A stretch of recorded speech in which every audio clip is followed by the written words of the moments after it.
Good evening, Guardians. My name is the Black Link, and today, or rather tonight, is of course Thursday, which can only mean one thing. It's time for the Bungie Weekly Blog, This Week at Bungie. Now, it's already been an action-packed week for Bungie in the world of Destiny 2. Of course, we had the reveal for Warmind and a bunch of information coming out from that Destiny Summit that was held last week. There's all kinds of exciting stuff going on, but this TWAB isn't to be left in the dust. We learned some pretty interesting things about upcoming changes to exotic weapons with the Masterwork system, specifics about the Crucible ranking mode that's going to be implemented in 1.2.0, and even more. So, without further ado, let's just go ahead and dive on into things. Now, the first big point of news in this week's TWAB is, of course, about exotic investments. We get to hear from senior investment designer Mark Ueda, and I hope I said his name right there, who tries to answer the question of how you make an exotic in Destiny feel more exotic. Here's what Mark had to say. Our goals in extending Masterwork perks and mechanics to exotic weapons are primarily to create new in-game goals for hobbyist players and reinforce specific activities with these long-tail pursuits. There were a few problem spaces that we wanted to address when creating the exotic Masterwork pursuit. First up, exotics in Destiny 2 are very easy to acquire. Many players have most, if not all, of the non-quest exotics. As we don't want to make players re-earn every exotic weapon, exotic Masterwork acquisition and progression needed to take place after acquisition. Additionally, we needed to figure out a player-friendly way of representing the process of obtaining and applying an exotic Masterwork. The milestone trade doesn't provide a good flow for every exotic Masterwork, and bounties are planned for summer, as noted on our recently updated developer roadmap. With these goals and restrictions, we landed on the following player experience. There will be one exotic Masterwork per exotic weapon that exists so far in Destiny 2. In order to begin the Masterwork process, players will have to find an exotic Masterwork catalyst. When inspecting the exotic, there will be a hint at what activities can grant the catalyst for that weapon.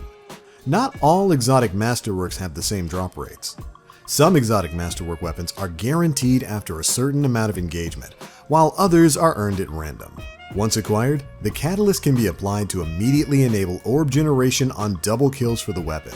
Exotic weapons with a catalyst applied will also start tracking enemies defeated, like their legendary Masterwork weapon counterparts. And after applying the catalyst, there will be bounty-like objectives available that need to be completed in order to upgrade to the final Masterwork state, which will apply stat and perk bonuses to the weapon. A few Masterworks will require you to do a single thing, while others will have multiple steps. These objectives will vary in difficulty and length, but will not be determined by RNG. Once you've got those catalysts, you'll know exactly what you need to do in order to maximize your exotic Masterwork. The goal for these objectives is to push the player to engage with the weapon that they wish to make into a full Masterwork. Now I'm going to stop right there and say this is brilliant. I'm not going to spend too much time talking about it. We've already learned a bit about how some of the Masterworks are going to work. Every weapon virtually is going to have a Masterwork catalyst that you'll have to earn. That'll be kind of an RNG drop to start off your Masterwork quest. But once you've got the catalyst for an exotic weapon, you're basically sent off on an exotic quest to complete whatever objective it has for you. For some, it might be to complete heroic adventures. For some, it might be to defeat heroic strike bosses, stuff like that.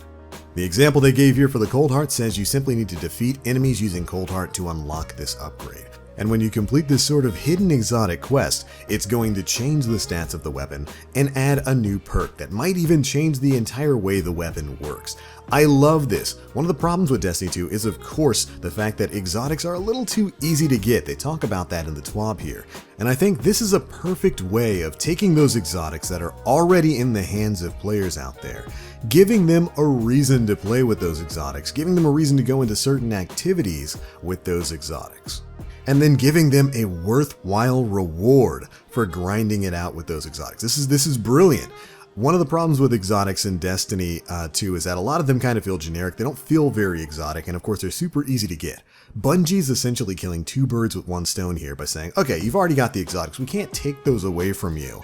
or anything like that. So what we're going to do is we're going to add new worthwhile perks and changes to them that you have to grind for and you have to unlock by utilizing these weapons in a specific way. I love this. This is a great thing for PvE and probably PvP, because I imagine there's probably going to be some exotics that require PvP play. This is a great way to get players to utilize these things in the content that's already available. I love the way this sounds. But anyways, Mark continued on by saying this. When it comes to difficulty, there are a few Exotic Masterworks paired with difficult activities or accomplishments in the game. We're expecting that there may be 1 or 2 Exotic Masterwork weapons that give players the opportunity to set goals in mastering specific activities in order to earn their most desired Masterwork. And right there, they're basically saying that some of the Masterworks for some of the exotics in the game are going to be tied to some very high level activities, probably stuff like raids and prestige activities. And that's very much done on purpose. They want to give you a reason to use these things, and they want to make sure that the reward you get from using them in these high-level activities is going to be well worth the grind. I love the way all of this sounds. Now, they go on to confirm that this isn't going to be something you're going to have to do for every exotic every time you shard it. Once you've unlocked a Masterwork, it is unlocked for good on your account. And of course, they took note to say that not all Exotic Masterworks will be available immediately when Season 3 begins. And then when the update drops, if you inspect an exotic weapon and a Masterwork socket's not visible, it just means the catalyst is not yet available. So we're going to be getting more of these as we move forward, but not every exotic is going to have their Masterwork available right off the bat. And again, I have to say that's really exciting. I love the way they're handling the Exotic Masterwork system. It's really going to add an in-game grind for players like me out there, and I cannot wait to see how it changes up some of our favorite exotics. But speaking of exotics, next up we got to hear from senior sandbox designer John Wisniewski, who talked a bit more about some of the changes we'll be seeing to our favorite weapons in 1.2.0. First up, we get to hear a bit more about the tractor cannon. Here's what John had to say. The tractor cannon has delivered a high amount of spectacle and has a huge fun factor, but was lacking utility for many players. To address this, in addition to the expected damage and physics impulse, any target hit by tractor cannon now has a debuff applied that adds suppression and makes the target vulnerable to void damage for 10 seconds. Suppression will function as you expect, so in the Crucible, this will shut down active supers and prevent players from using their abilities. In PvE, this will put most enemies in the suppression state where they cower and grovel. The void vulnerability adds a significant weakness to any source of incoming void damage, so if you're a solo player, run it with your favorite void weapons and or subclass for optimal effect. If you're running with a coordinated fire team, we're both excited and terrified to see how fast you can melt some of our harder bosses with strategic void attacks. The void vulnerability does not stack with itself, but it does stack with other damage debuffs. Now get to work. And that sounds terrifying. That means the tractor cannon now has the same effect as a suppression grenade from a Titan in PvP. Ooh, that's gonna make this one super troll weapon. But of course, now we know you can't just go in with a stack of tractor cannons and stack those debuffs, but it does stack with other debuffs. So if you hit an enemy with, say, a tether, or if you hit them with a Sunbreaker Titan's Hammer Strike and the tractor cannon void debuff, you're going to be dealing some big damage to enemies. So it stacks with other debuffs, just not other tractor cannons. Very happy to see that change. After that, we got to hear a bit more about Hardlight. This is what John said. Hardlight is inheriting the Borealis damage type reload swap. Holding reload will cycle elemental damage types in combat. The teaser shows a clip of this pretty well, but what it doesn't show very clearly is the other interesting change we made to lean into this weapon's gameplay. And of course, that additional change is now the fact that ricocheted shots from Hardlight that bounce off of a surface, now do double damage. That's a big change, and it's going to make that light show a little bit more lethal when you catch enemies standing too close to walls. Which overall are some pretty great changes for Hardlight, but if you think Hardlight getting that Borealis ability might make Borealis useless, you got another thing coming, because Borealis is seeing some pretty big changes too. Because from now on with the Borealis, which is that PlayStation exclusive sniper rifle that you can manually swap the element on by holding the reload button, it's going to be seeing a little bit of a change. Whenever you break an enemy's shield with a matching damage type from Borealis, so say an enemy has a solar shield, if you swap to solar with the Borealis and bop that shield, its next shot is going to deal double damage. That's right, after breaking an enemy shield with a matching damage type, Borealis now deals double damage until the next reload or damage swap. That's absolutely huge for PvE and even has some really great utility in PvP, which we get to see in this clip right here. If you utilize, say, a Void round to break the shield of an enemy Sentinel Titan that's actively in their super, you're now going to have double damage sniper rounds, which will result in a one-hit kill to the body until you die or reload the Borealis.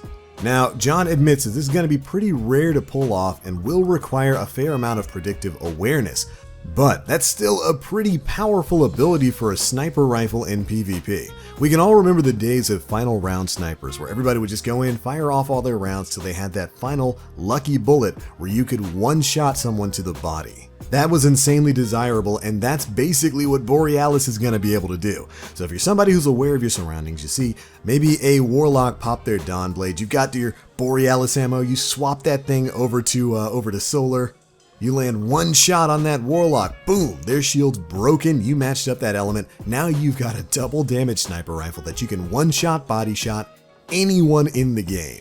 That, my friends, is a pretty powerful ability. Cannot wait to try that out when the May update goes live. Or at least that's what I would say if I had a Borealis and if it was available on PC. Console-based exclusives. But we'll just have to see where this goes when update 1.2.0 comes out. But alright Guardians, that is pretty much it for the biggest bits of news to come out of this week's This Week at Bungie for the week of April 26, 2018.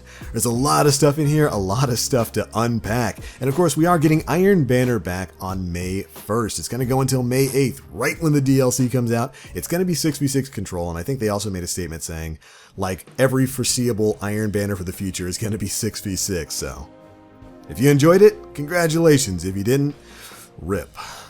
But that is going to be it for this one. What are your thoughts on the stuff we learned today? I love the way Exotic Masterworks are going to work. I love what they're doing with that system. I love what they're doing with the ranking system. I cannot wait to get my hands on it, and I cannot wait to see what you Guardians' thoughts are down in the comment section below. If you enjoyed the video, feel free to drop a like, make sure you subscribe and hit that notification bell to stay up to date with all the latest Destiny 2 news we're putting out. But for now, I'm getting on out of here, so thank you all so much for watching. And as always, I'm the Black Link. You Guardians, stay frosty.